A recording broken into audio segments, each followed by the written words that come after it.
Welcome. I'm Jessica Tietjen, and this is the Evolving to Exceptional podcast, where we talk about reaching peak performance in our workplaces, homes, and communities so that we can live our best life possible, an exceptional life.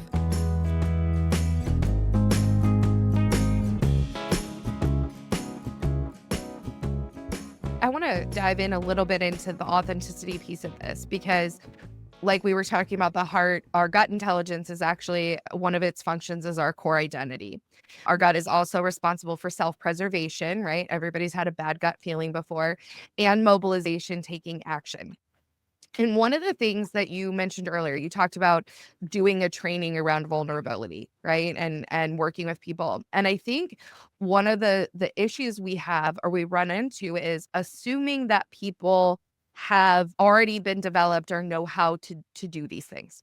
They already know how to offer empathy and compassion. They already know how to be vulnerable and show up authentically. And I think that it's far from the truth. I think a lot of people have grown up in families, environments, cultures where empathy and compassion that were not witnessed for them, that they did not receive, that they did not experience, and they didn't necessarily develop naturally throughout their learning journey. We focus especially in our Western culture, very much on our head intelligence, on logic and reason and data and information, and not so much on our full human intelligence and how to show up in those ways and how to do that effectively. And whilst I think every report right now says emotional intelligence is one of the most important leadership attributes and ability to build trust and be authentic, right? Like they all talk about that's really important, but we don't necessarily provide this space for people to really flex or develop that skill set. And there's a lot of things when you think about that the core identity is in the gut with self-preservation.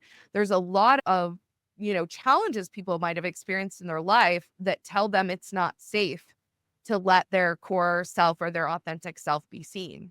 That when that happens, they get judged or they get blamed or they get criticized or they get something bad has happened. And so it's created a pattern of putting on a mask, of putting on here's how I show up and I hide my actual authentic self.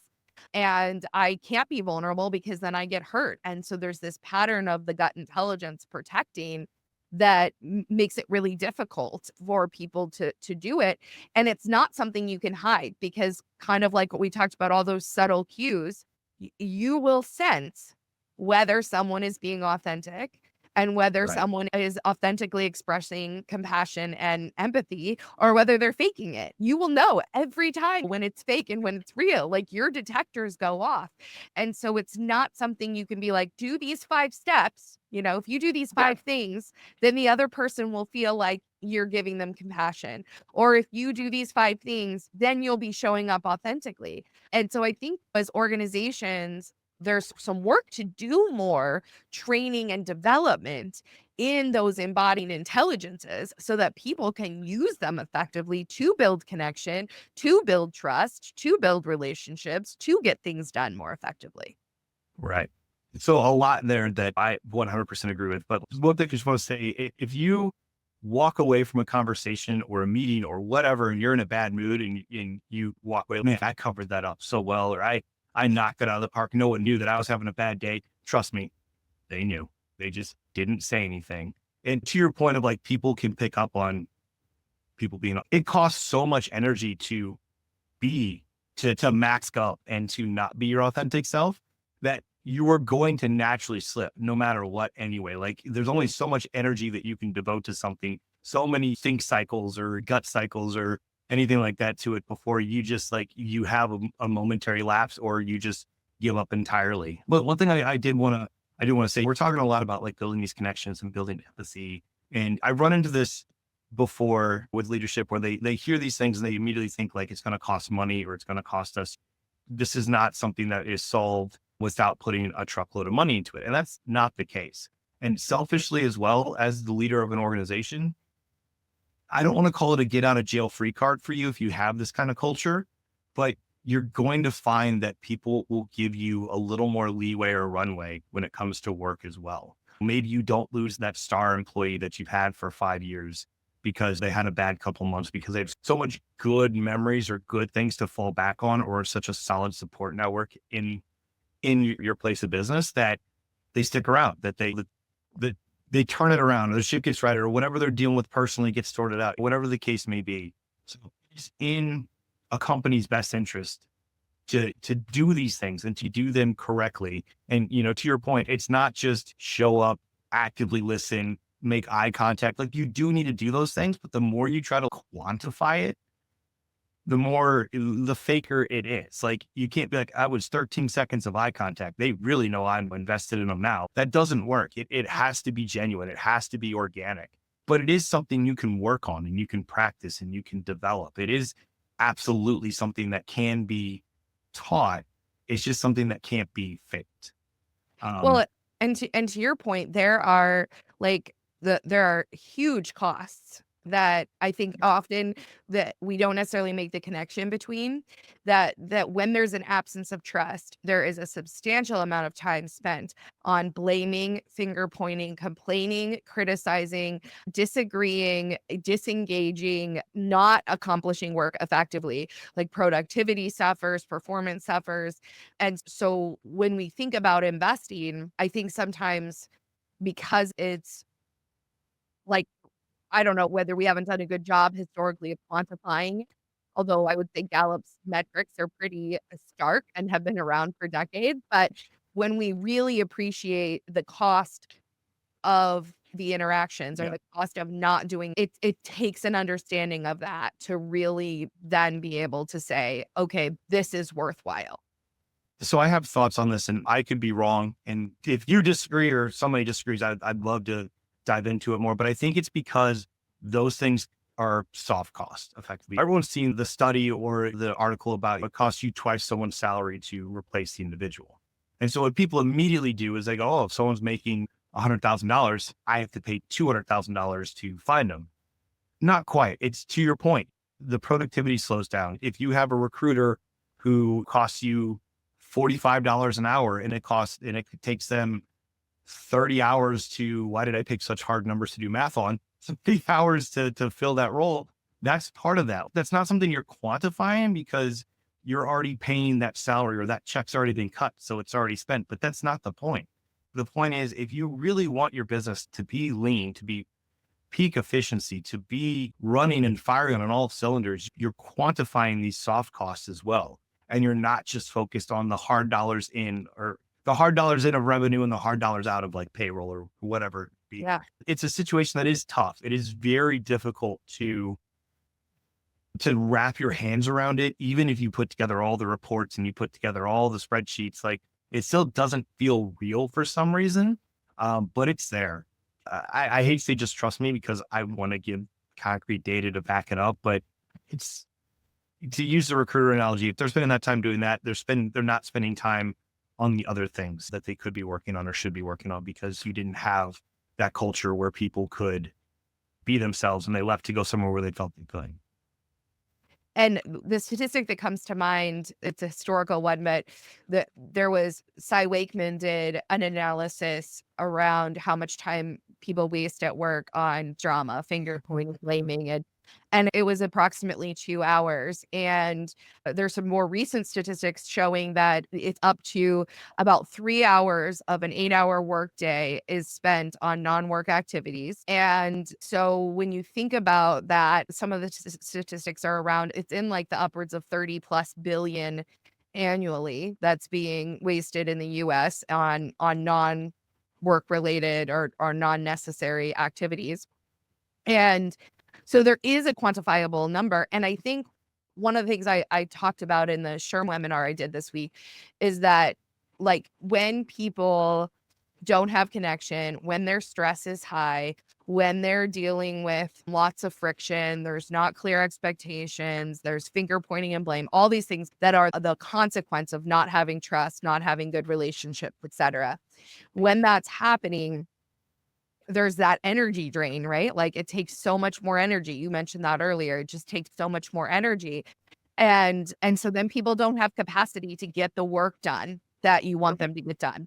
And so when you're suddenly up against, like, I can't hire any more people, but we're not keeping up with what we need to keep up with, that's an indicator. That's your indicator that there's a problem.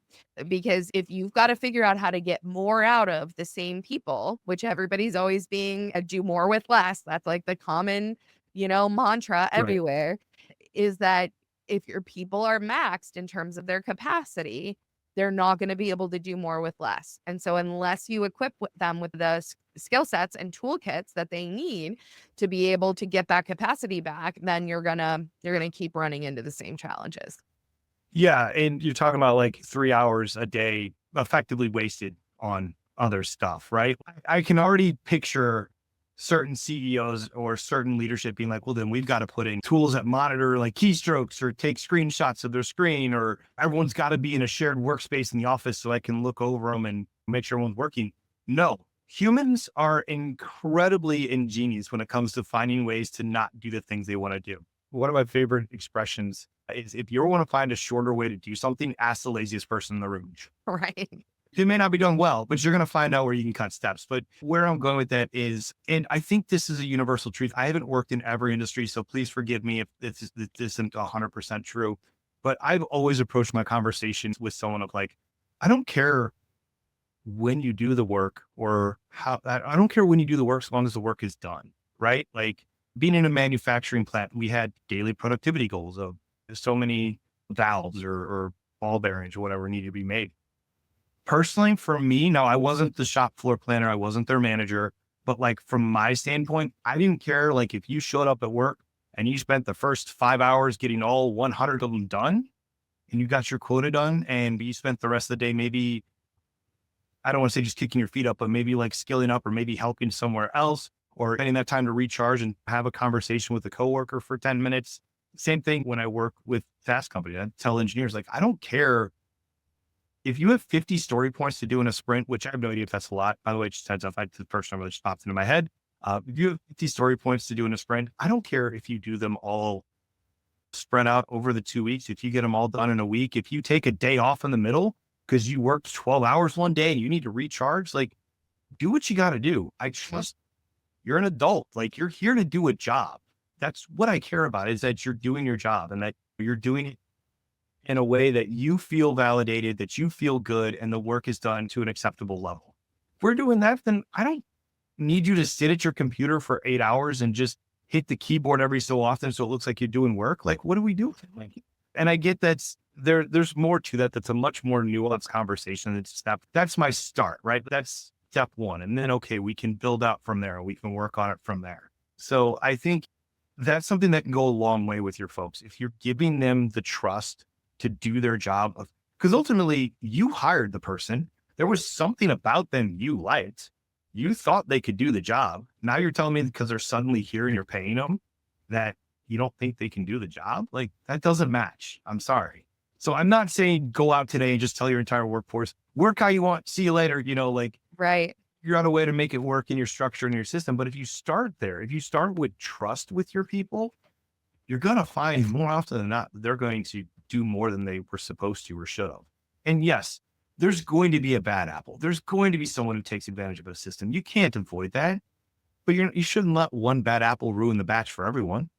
Well, Um, and I think your idea of like compliance is important because there is this movement towards trying to monitor everybody's work. And when people feel like they're being monitored and they feel like they don't have autonomy or they feel like they're being manipulated or watched, it can trigger for people who have ever experienced abuse or been in controlling relationships or had their autonomy taken away before. yeah. And as a result is that people will end up actually rebelling against the rules. They will engage in passive aggressive behaviors. They won't be motivated. They're going to be less likely to contribute. That's where you see people with the mouse movers and because A they little will bird find that just goes up and down. yeah, they will find a way. And so I think when we go towards how do we monitor and enforce, we're moving the wrong direction, Yeah. right? We're focusing on the wrong things to get the outcome that we want to get. Because the more monitoring and compliance based isn't going to generate the outcomes that we want. No. And, monitor the output, monitor the quality. Yeah. Don't monitor the steps to get there. Because you're, Right. at least in my opinion, and again, I'm happy to be wrong or have a more detailed conversation about this, but to me, all you're doing is telling people, here's the bar, meet that. And then, Yeah. people will say, well, just set the bar higher. Sure. But eventually you're going to hit a point where the bar's so high that people don't hit it. And now they're feeling bad, or you're feeling like no one is doing their job and you're letting good people go. And now you're spinning your tires trying to fill those roles. Like, it just creates this cycle, this death spiral for your company. If you just stop and start with trust, just start with it. I'm not saying it's everything, but start there. Take Well, your time, be deliberate with it. You're going to see better results. I'm going to give you in a minute a second to give some final thoughts as we wrap this up. But the idea of even setting a bar, right? Like if a bar is set too high, it will demotivate and stress Hmm. people, so they will be even less likely to achieve it. So that you learn about when it comes to the human body and brain, there's like a just slightly stretch, right? Like you want to be right outside your comfort zone in order to grow. And so even the setting of the bar, I like to say, okay, where are we going to set the bar together? Where do we Yeah. need the bar to be? What do we think we can achieve? And then maybe let's just push it a little bit and see if we can even exceed our expectations. Like, let's just see. And usually then you do, and people Yeah. feel good and they feel good about their results. But set the expectation that it's okay to not hit the bar and be Yeah. honest about it. Yeah. I had this conversation with my coworkers at a previous role where our goal was like 140% growth or something for the year. Right. And by like 1 month into Q4, we were at our revenue for last year. So we had like roughly 40% more to grow, more to go for our goal. And our leadership team was like, we're going to miss our goal. Like, this is not good. What do we do? Like, how do we fix this? And we set the bar too high. If we would have told people, hey, the goal's 120%, they would have felt more motivated to get there. And then we can frame the narrative in a way of, hey, guys, look how far we've come. Now let's see how much further we can go. Let's keep pushing. We don't take our foot off the gas. Let's keep going, as opposed to, man, I did all of my stuff and I hit all my metrics. And then all of a sudden management's crashing down on me because I'm 40% off of some imaginary made up metric that they had.